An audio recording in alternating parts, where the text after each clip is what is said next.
ඉතින් මේ වීඩියෝ එක දාන වෙලාව මට පෞද්ගලිකවම සතුටු මොහොතක්. ඒකට හේතුව තමයි ආයතනයේ මේ වෙද්දි ඒකක 305කට වැඩි ප්‍රමාණයක නිෂ්පාදන කටයුතු පටන් අරන් වැඩ ටික ක්‍රියාත්මක කළා.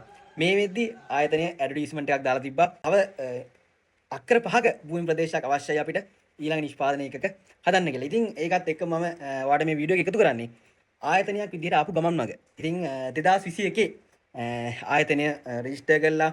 මේ නිෂ්පාදනය සම්බන්ධව මේ ලෝකෙ මේකට හැදෙන ඉල්ලුම ගැන විශේෂයෙන්ම කතා බහ කළා.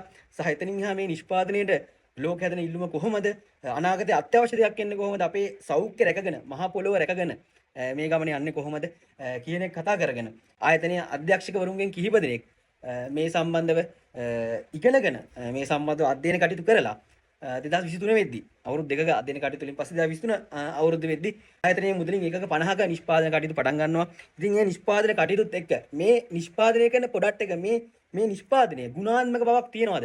මේක වෙළඳ පොළට දීලා ඒ නිෂ්පාදනයේ තියෙන වටිනාකම ගොවියෝ හරහා අධ්‍යයනය කරගන්න පුළුවන්ද කියලා බලනවා. ඉතින් ඒ වගේම ආයතනයේ කටයුතු කැම්පැනි ඒ වගේම ආයතනයේ නිෂ්පාදන කටයුතු කරලා ඒකේ ලස්සන පළදාවක් ලස්සන ප්‍රතිඵලයක් ගන්නවා. ඉතින් ගොවින්ට දෙන ලොකු ප්‍රශ්නයක් තමයි රසායනික පොහොර වලින් කාබනික පොහොර වලට හුරු වෙන්න අකමැතිම දේ තමයි අස්වෙන්න ගුණාත්මක බවින් ප්‍රමාණවත් බවින් නොතිබීම. හැබැයි මෙන්න මේ කියන වෝමි කොම්පෝස්ට් ප්‍රොඩක්ට් එක නැත්නම් මේ බ්ලැක් ගෝල්ඩ් කියලා හඳුන්වන්නේ මේක රසායනික පොහොර සම්පූර්ණයෙන්ම ඉවත් කරලා මේ නිෂ්පාදනයෙන් පුළුවන් අර කියන අස්වෙන්න අරගන්න ගමන් අපේ වසවිස නැති ලෝකයක් නැත්නම් සෞඛ්‍ය රැක ගන්න නිෂ්පාදනයක් කරන්න. ඉතින් එතනින් පස්සේ ආයතන 2025 දී අර අවුරුදු දෙකක ඒ කාල සීමාවක් තුළ මේ සම්බන්ධයෙන් ටෙස්ට් කරලා ප්‍රොඩක්ට් එකේ ක්වොලිටිය බලලා 2025 වෙද්දී ඒකක මේ පොහොර අලෙවි කරන්න සහ ඒකක නිෂ්පාදන කටයුතු පටන් ගන්නවා. ඉතින් ඒ වෙද්දී තමයි මම ෆැක්ටරිය බලන්න මුලින්ම යන්නේ. මම ඒ යන දවසේ තිබ්බ විදිහත් එක්ක බලද්දී අද මේ වෙද්දී ඒකක 305ක නිෂ්පාදන ඒකක හදලා නිෂ්පාදන කටයුතු පටන් අරගෙන දැන් ආයතනයේ ඊළඟ නිෂ්පාදන භූමිය සොයාගෙන යනවා. ඉතින් ආයතන නිෂ්පාදන ඒකක 24000ක ප්‍රොජෙක්ට් එකක් කරා යන්නේ. ඉතින් ඔයාට මේ ඒකකයක් වෙන් කර ගන්නවා කියලා කියන්නේ මේ ඒකකයෙන් ඔයාගේ ප්‍රතිලාභය හම් වෙනවා. නැතුව ආයෝජනයක් කරලා ඒකේ පොලියක් ගන්න එකවත් තව අලුත් ආයෝජකයන් දාන මුදල් වලින් ඔයාගේ ලාභය ලැබෙන එකවත් නෙමෙයි. මෙන්න මේ ඒකකයෙන් ඔයාගේ ප්‍රතිලාභය හම් වෙනවා. හරිම විධිමත් විනීතභාවයකින් තියෙන නීතිමය ක්‍රියාවලියක් ඔස්සේ ඔයාට ඔයාගේ ඒකකේ වෙන් කර ගන්න අවස්ථාව තියෙනවා. ඉතින් ඔයාටත් මම ආරාධනා කරනවා අපේ නිෂ්පාදනය හොඳයි නම් මේකේ රටේ ලෝකෙ මෙහෙවරක් යුතුයකමක් වෙන නිෂ්පාදනයක් කියලා ඔයාලට පේනවනම් සහ අපේ වැඩපිළිවෙල අපේ ඉදිරි සැලසුම් ඔයාට ඕකේ නම් අපිත් එක්ක කතා කරන්න අනිවාර්යයෙන්ම ආයතනයේ බලන්න එන්න, පැට්‍රිය බලන්න, නිෂ්පාදනය බලන්න.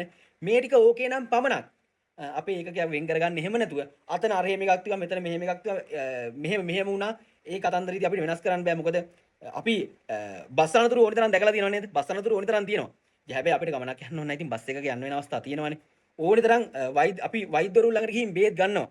හැබැයි වෛද්‍ය කියන වෘත්තිය අවභාවිතා කරු මිනිස්සු අපි ඕනි තරම් දැකලා දෙනවා. ඉතින් මේ නිෂ්පාදනය සම්බන්ධවත් ඔයා අතන මෙහෙම අරකද මේකද මම දන්නේ නැහැ. ඉතින් ඒක අපිට අදාළත් නැහැ. ගමන යන මිනිස්සයා ගමන යනවා. ඔයාට මම කියන්නේ එන්න අපේ ෆැක්ටරිය බලන්න, නිෂ්පාදනය බලන්න. මේක ඩිමාන්ඩ් එකක් තියෙන දෙයක්, ලෝකෙට වටින නිෂ්පාදනයක්ද කියලා මුලින්ම බලන්න. මේක ඔය කියන කම්පැනි විකුණන මිල කොහොමද? ඒ වගේ විකුණ ගන්න පුළුවන්. ඒ ටිකත් අපිත් එක්ක කතා කරන්න. එහෙම ඒ ටික ඕකේ නම් විතරක් අපිත් එක්ක වැඩ කටයුතු පටන් ගමු. ඉතින් ඔයාට ඒකට ගොඩක් ආදරෙන් ආරාධනා කරනවා මේ වටින නිෂ්පාදනයක් එක්ක අපි රටට ලෝකෙට හොඳ ප්‍රොඩක්ට් එකක් දෙමු. මේ වටින නිෂ්පාදනයත් එක්ක අපි ලෝකෙට යමු. රටට මුදල් ගේන සුපිරි නිෂ්පාදනයක් අපි කරමු. ඉතින් හැමෝටම ආරාධනා කරනවා. ජය වේවා.